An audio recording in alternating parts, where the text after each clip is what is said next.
to establish some $500,000 for emergency management equipment, because we also have been working with the state police in that regard, and the county coordinators of both Morris and Passaic County. So it's a $9.5 million bill that'll give immediate relief if we can get it out of committee, if the Senate will approve it, and if the governor will sign it.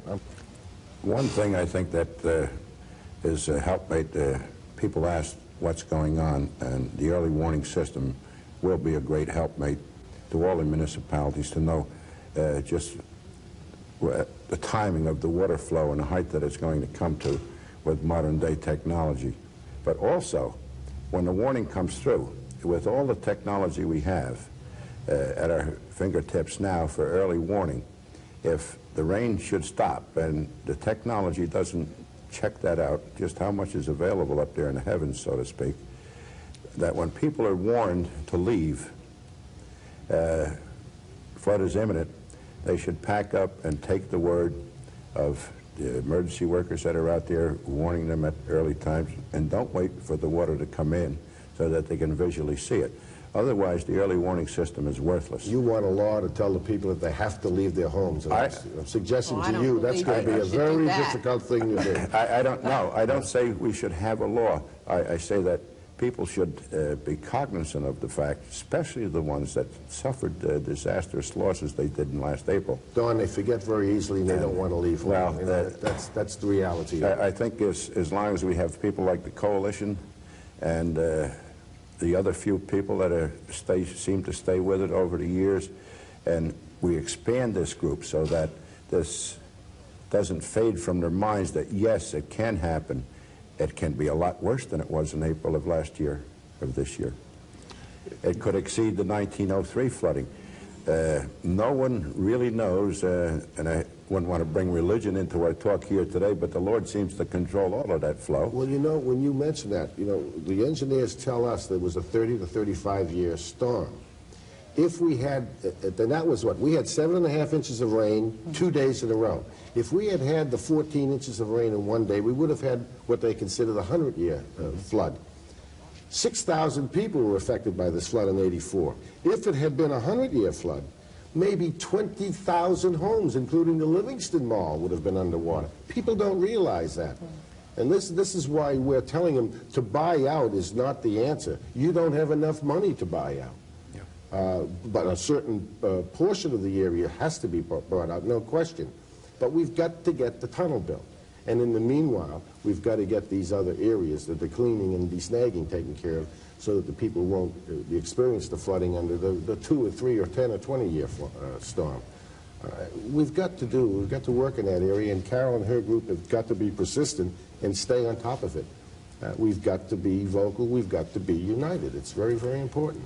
It has to be a team action, and because as the time of the game goes on, now this is far from being a game, but when I say team action, that brings back a game, and as the time of the game goes on, the players get tired. Now, we have to have enough substitutes to keep coming into this battle, into this game, to perpetuate it. What is the coalition doing differently, do you think, now from the past 80 years that they've had different flood organizations, and each one has managed to die within a few years? What are you doing with your Flood Residents Coalition that you think will make it stay? Well, number one, the fact that we are united. There are 11 towns involved currently. There has never been an incident where the towns have united to fight together, and we are going to fight together, and we're going to keep on fighting. We attend the Water Commission meetings now, and I think it's interesting to note that last year at this time we had 100% plus in our reservoir. Now we're in drought conditions. Why have we achieved a drought condition in so short a period of time? I feel there's some kind of water mismanagement, and I know you don't agree with this, but I do. They are currently pumping, Boonton Reservoir is at 100%, they're currently pumping Boonton Reservoir's runoff into Wanacue Reservoir. If we can pump their runoff to fill our reservoir, why can't they lower it to the 80% by depositing our water elsewhere for a period of time? not to just let it flow down the river, pump it to another reservoir and let it stay there until the danger period is passed. I believe this can be done, and I think it should be done. And if not just for the coalition, I myself will fight to see that this is achieved. Carol, I'm not here to defend the water policy of DEP, believe me, and I'm not taking a position on the reservoirs, whether they should be 100% capacity or 80% capacity. I too feel as you do. I think there should be an overall authority and an overall program to control both water supply and flooding conditions in the Passaic River Valley. Absolutely. There has to be better water management in this state. The management system, I feel, is very poor. And if you attend the Water Commission meetings, you really get a different feel of the way things go. Well, primarily we're here to talk about floods, but if I were to tell you that there is a plan for water supply and it will be completed and implemented by the year 92 or 93, you would say, great, but we don't want to hear that now because where we find ourselves today. Absolutely But that is not. the truth. We do have a plan and it will be complete. We need immediate action. We cannot have another 84. All right, in reference to the tunnel, there have been some people that have voiced disagreement with the tunnel project because of environmental concerns.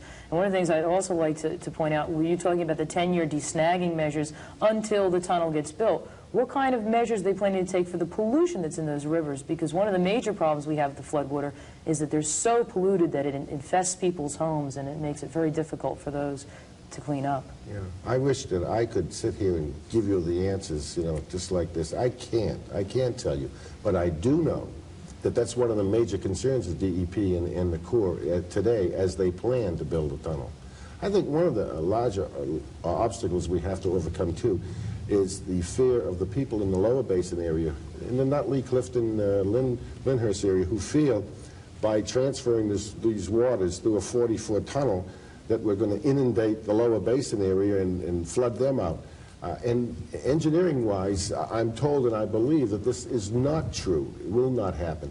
And I've gone on record with the people in that lower basin area to let them know that I will be their biggest ally if engineering-wise this is proved to be so. I don't think anyone in this whole central basin wants to take their problem and move it to somebody else, make somebody else have a problem.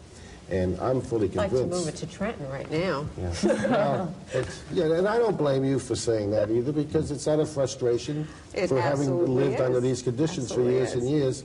And once again, frustration should come out, and the whole state should know it. Mary Smith shared that frustration with State Senator Leanna Brown when she took her on a tour of her Lincoln Park neighborhood, which has been ravaged by floods many times. The memories that my family have from the flood will never be forgotten, and they aren't happy. And there's things, it's a kind of catastrophe that only time makes you feel a little better. What about the damage to your house?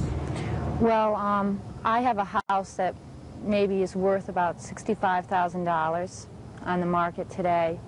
And the extent of my damage, including my contents, was probably $75,000, $80,000. So my whole house was devastated. My children lost all their toys, all our furniture.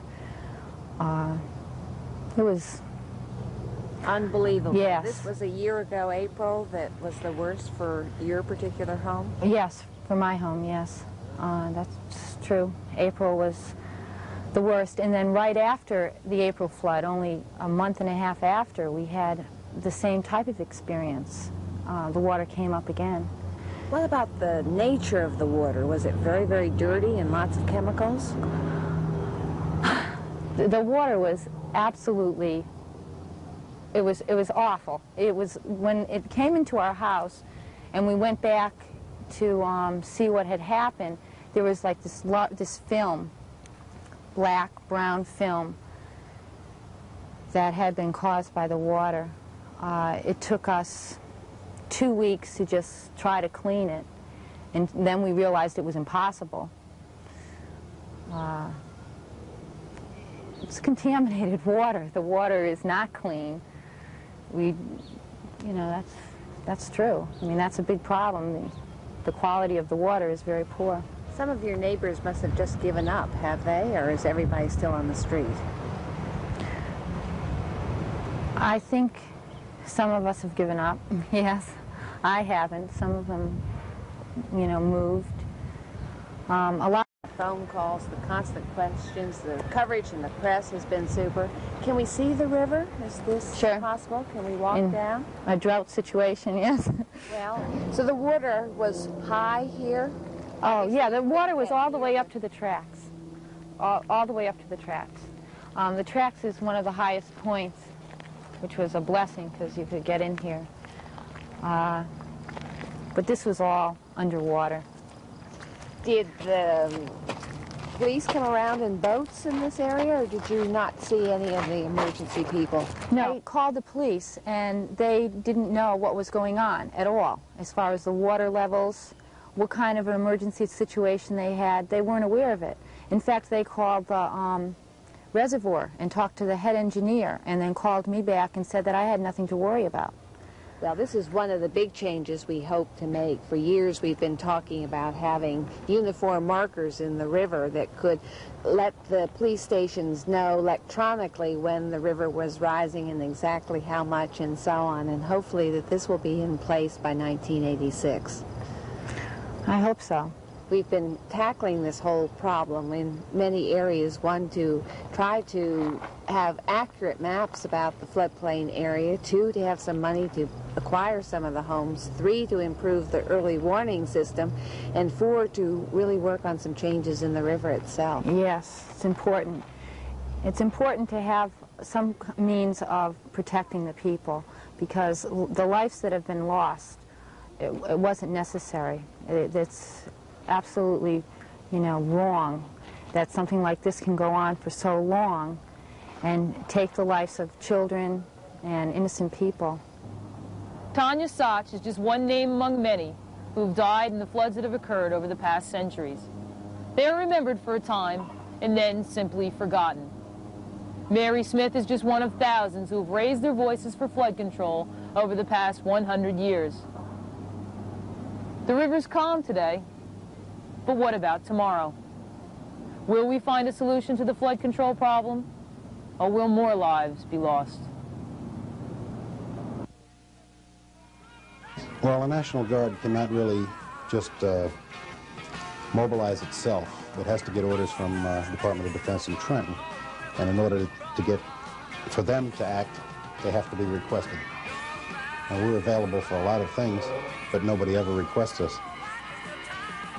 I think a lot of people think that flood victims get lots of compensation for the damage that's been done and are able to have a new decorating job at the taxpayer's expense, but this certainly is not the case here. No, I was here after the flood, I was here till November, and I fought I went like everybody else for relief. I got the Red Cross was very good, they gave you food, and the shelter I had up there at the town hall was good. But as far as getting money or new furniture or anything, no. The only thing I got was a box spring and mattress, something to sleep on, and a kitchen table to eat off of. What'd you say, $476? And $400 and some off my income tax. And I lost I can't put a price tag on what I lost.